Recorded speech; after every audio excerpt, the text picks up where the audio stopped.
Live from New Delhi, you're watching DD India Global. We'll get you the top stories from India and the region. I'm Amritpal Singh. And for news from the rest of the world, I'm joined by my colleague in London, Stuart Smith. Good to have you, Stuart.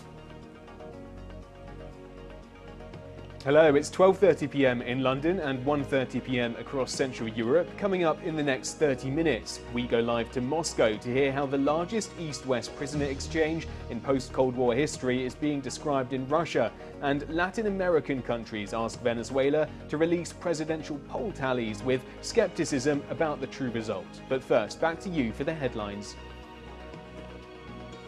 Hamas chief Ismail Haniyeh to be buried in Qatar. Hezbollah fires dozens of rockets into Israel. Fears of a wider regional conflict deepen. Emotional scenes, tears and hugs as journalist Ivan Gershkovich reunited with family in the United States. Over 300 dead after landslides wreak havoc in India's Wayanad. Cloudbursts in Himachal Pradesh and northern India. Rescue operations underway to trace 45 missing people.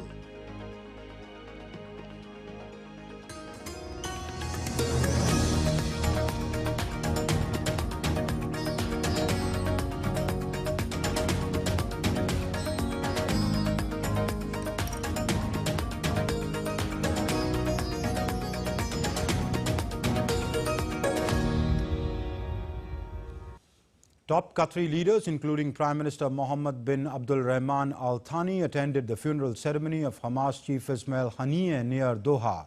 The mourners included Khalid Mashal, who's tipped to be the new Hamas chief. Haniyeh was reportedly living in Qatar, which is also one of the main mediators in the Israel-Hamas conflict. Haniyeh was assassinated in the Iranian capital Tehran earlier this week, raising fears of a wider regional escalation. US President Joe Biden spoke to Israeli Prime Minister Benjamin Netanyahu and reaffirmed his commitment to Israel's security against all threats. The White House on Thursday said that the leaders discussed new US military deployments to support Israel against threats such as missiles and drones. I'm very concerned about it. I had a very direct meeting with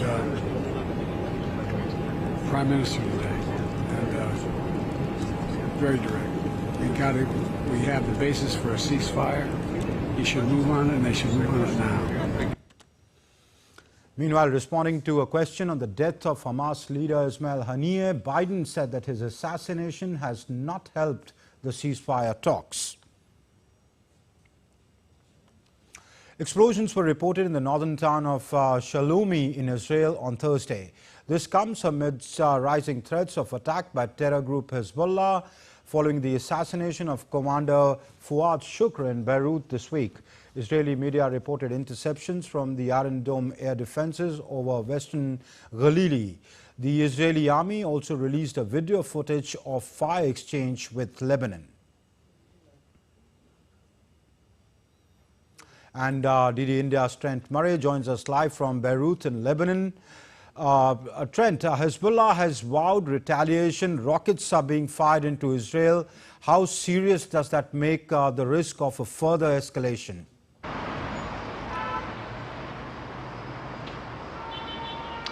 Well, I think the risk is very, very real. I mean, right now in Beirut, it does feel like a regular Friday afternoon. But what we do know is that the public rhetoric from Hezbollah is that it will retaliate to that airstrike here in the southern suburbs of Beirut back on Tuesday.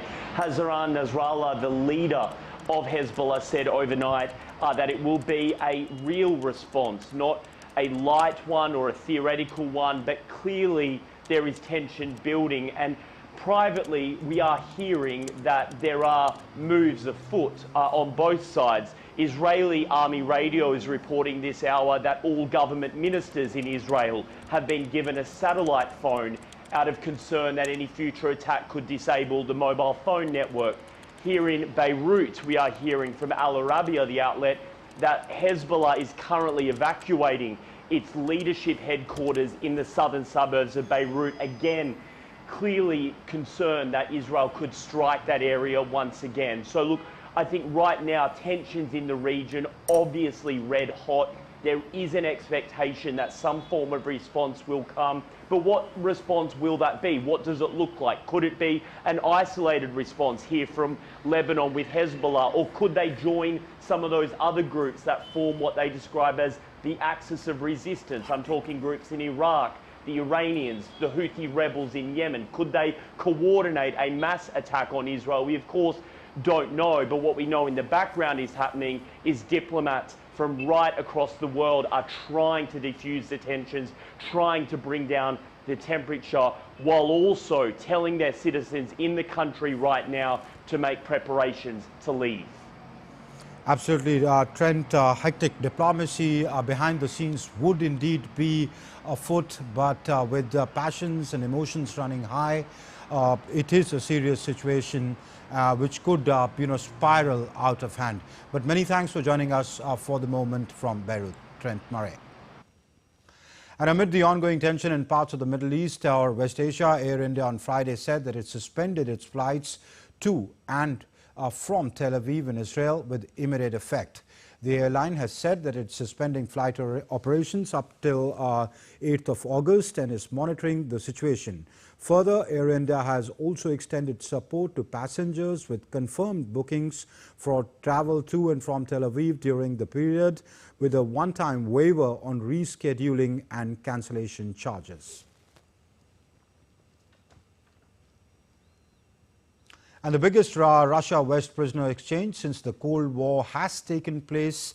Stuart Smith is in London for more on this and other stories making headlines around the world.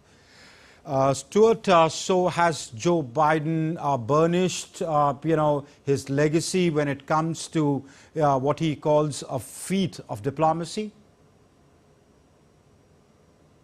It's certainly a big boon for him. The United States and Russia completed a 24-person prisoner swap on Thursday, the largest in post-Soviet history, with Moscow releasing journalist Evan Gershkovich and fellow American Paul Whelan, along with dissidents including Vladimir Karamurza, in a multinational deal that set 24 people free. US President Joe Biden hailed it as a feat of diplomacy and friendship and praised Washington's allies for their bold and brave decisions. Meanwhile, talking to media, released prisoner and ex-US Marine Paul Whelan described when he knew he was home. It didn't feel real until we were flying over England. I'm a British citizen, Irish citizen, Canadian and American. So as we came over England and I looked down, that's when it became real. We flew over Ireland, then Canada and into America, and then I knew I was home. Germany, which played a key role in the negotiations, said that the exchange of prisoners was done after careful consideration, adding that the prisoners' lives were the most important consideration in the swap decision. I'm happy to do that. That was a very difficult decision. It is a weighing up of various interests. From our point of view, the good of freedom and the lives of prisoners in Russia, in Belarus, were more important than these 15 people should have a free life, a good prospect for their future. Weighing up the fact that you release someone who has been sentenced to murder. DD India's Dasha Chernyshova joins us for more from Moscow. Dasha, how is Moscow describing this prisoner exchange?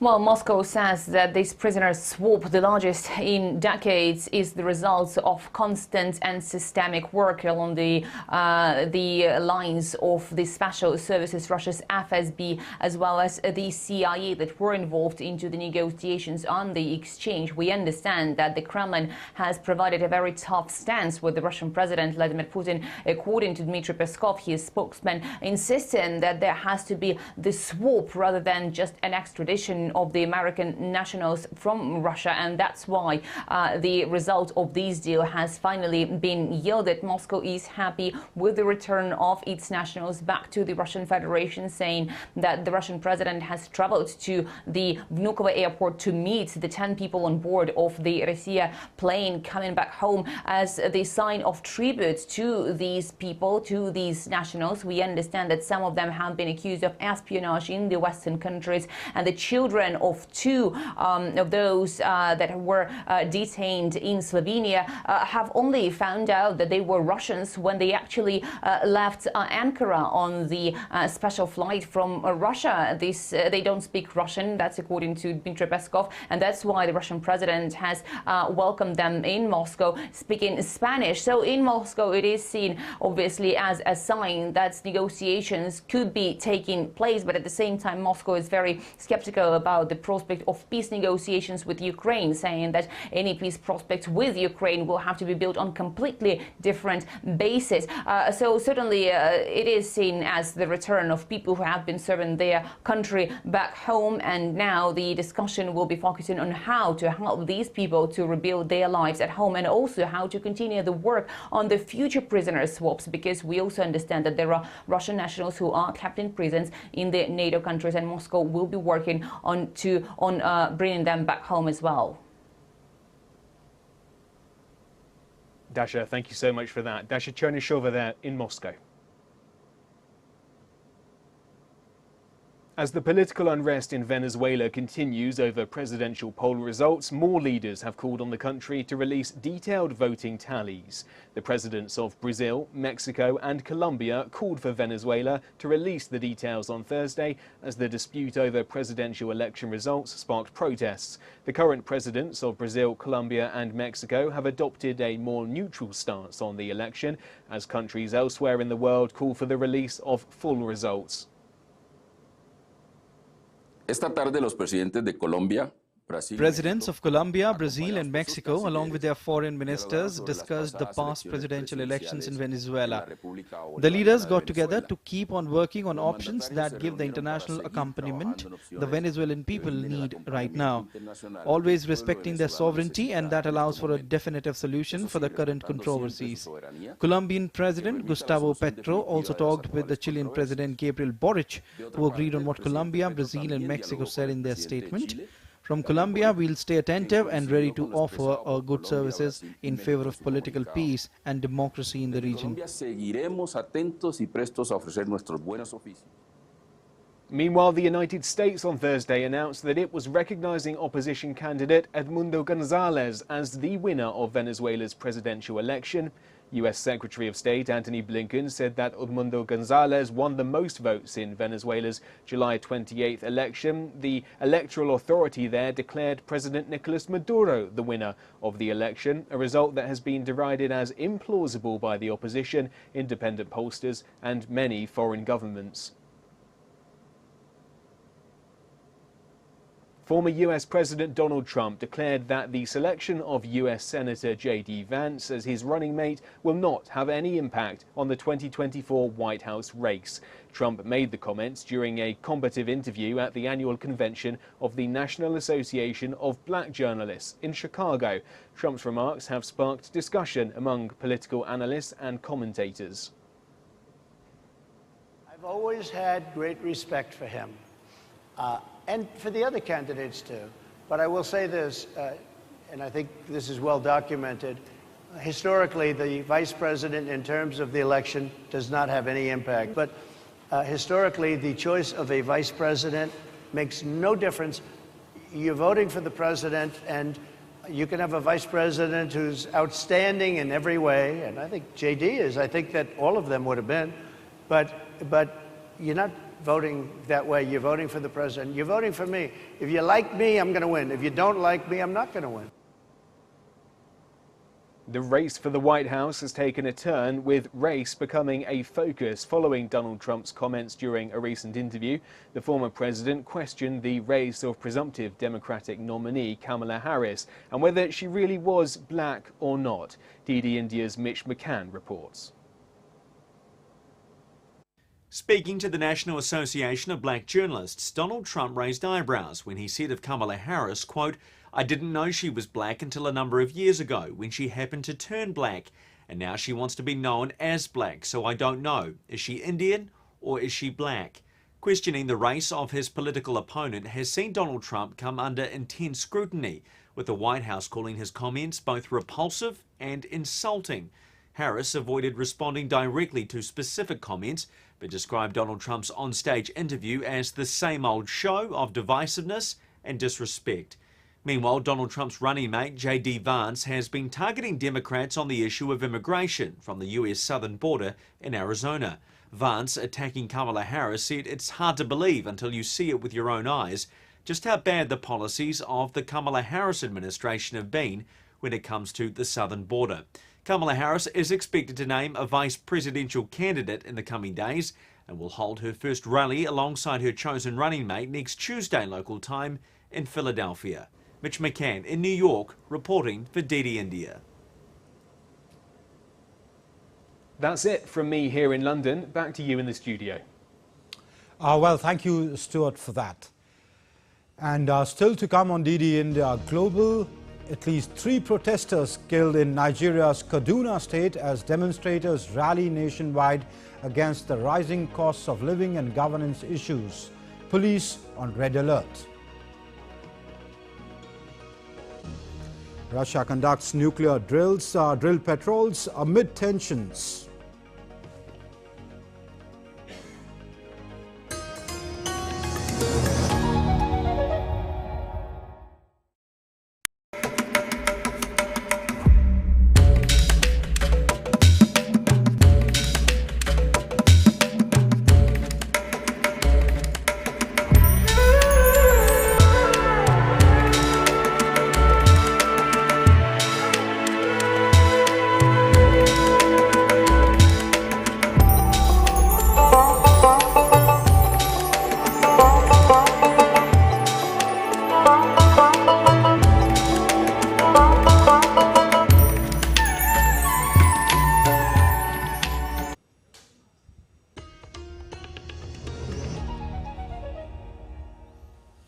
You're watching DD India Global. I'm Amritpal Singh.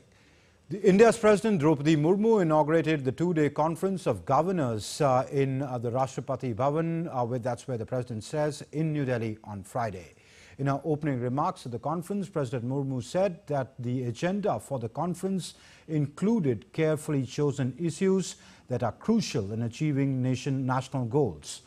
Adding further, she said that the deliberations on this conference would be an enriching experience for the participants and help them in their functioning.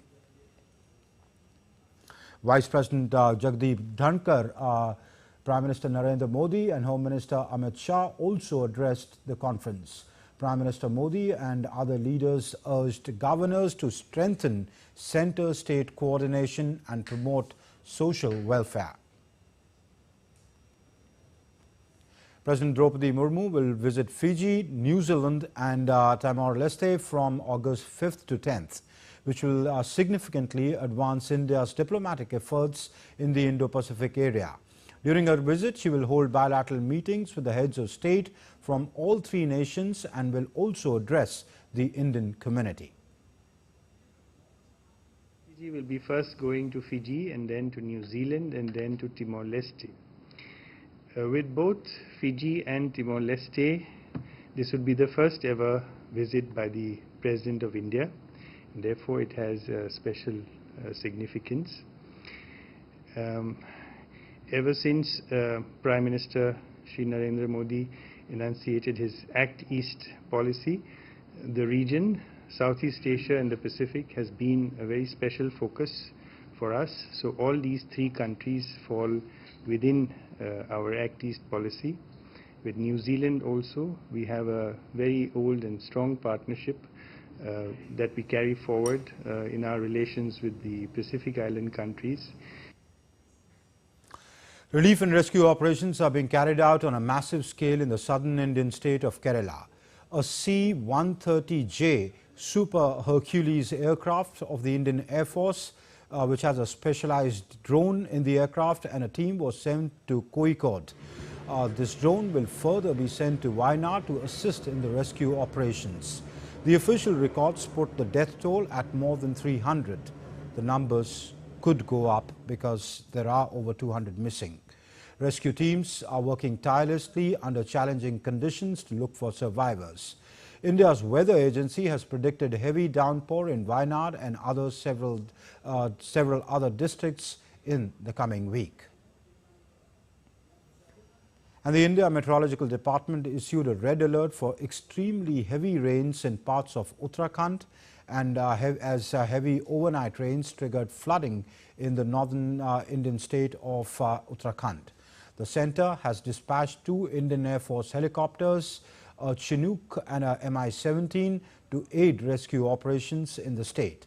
The Kedarnath Yatra was also suspended amid deteriorating weather conditions as heavy downpour triggered landslides at many places.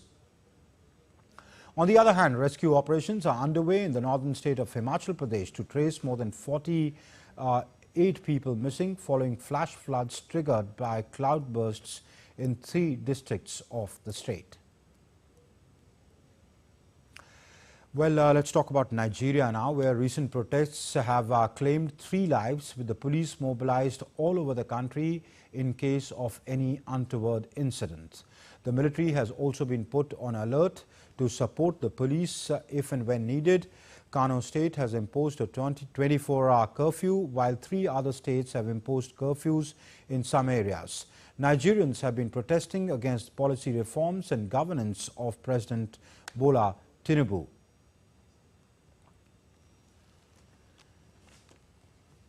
Meanwhile, police in Nigeria have put personnel on red alert after a violent turn of protests in some parts of the country. In capital Abuja, it fired tear gas to disperse protesters on a second day of demonstrations. DD India's Ajik Mangut reports. The northern states of Borno, Kano and Yobe declared a 24-hour curfew to prevent the escalation of violence. Incidents of violence were reported in the northern part of the country, where public infrastructure was vandalized and looted, while vehicles were set ablaze.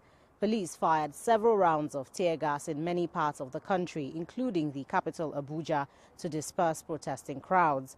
Protesters expressed their anger and frustration over the poor state of the economy, carrying placards with inscriptions like "End Bad Governance" and "Enough is enough" to hunger and hardship. The government had pushed for the protests to be cancelled, but Nigerians insisted on holding the demonstrations, saying reforms introduced by President Bola Tinubu have led to economic hardship. The government's removal of a subsidy in May last year has led to a sharp rise in fuel prices, which in turn has caused an increase in transportation costs, food prices and overall inflation. The protests are the first big demonstrations by Nigerians since the End SARS movement against police brutality in 2020. The rallies are expected to last for 10 days as Nigerians demand accountability, the reinstatement of petrol subsidy, among other political issues. Nigeria's government has appealed for more time to address economic challenges, adding that it does not want the protests to reverse the progress it says it has made in the last year. Ajek Mangut in Abuja, reporting for DD India. And let's take a look at other stories making news around the world. A commercial building in the Chinatown precinct in Manila caught fire on Friday, killing at least 11 people. The blaze was doused about 3 hours after fire responders were alerted. The cause of the fire is still unknown. In a clear sign of Berlin's commitment to peace and security in the Indo-Pacific region, Germany officially joined the US-led UN command in South Korea on Friday. With this, it joined the group of nations that police the border with North Korea and have committed to help defend the South in the event of a war between the 2 Koreas. Russia's aviation units conducted patrols with dummy munition as part of 3rd stage of tactical nuclear weapons exercise. The exercise was ordered by President Vladimir Putin in response to perceived threats from the West. Female muralists from Amazonian indigenous Cunibo community in Peru are displaying their cultural heritage through beautiful murals. These artists belong to the Soy Noma collective, which translates to women who make art beautiful or women who make beautiful art.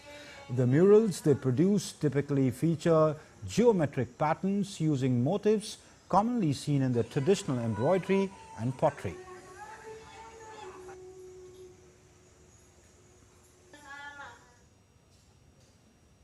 And that's all in this edition of DD India Global, but do let us know your thoughts on the news of the day. For those on the go, you can get all the latest news and updates from India and across the world on DD India's mobile app. The app is available on both Android and iOS platforms. Scan the QR code on your screen to download now. We'll be back with more news as it breaks here on DD India. I'm Amritpal Singh, and from my entire team in Delhi, thanks for watching DD India Global.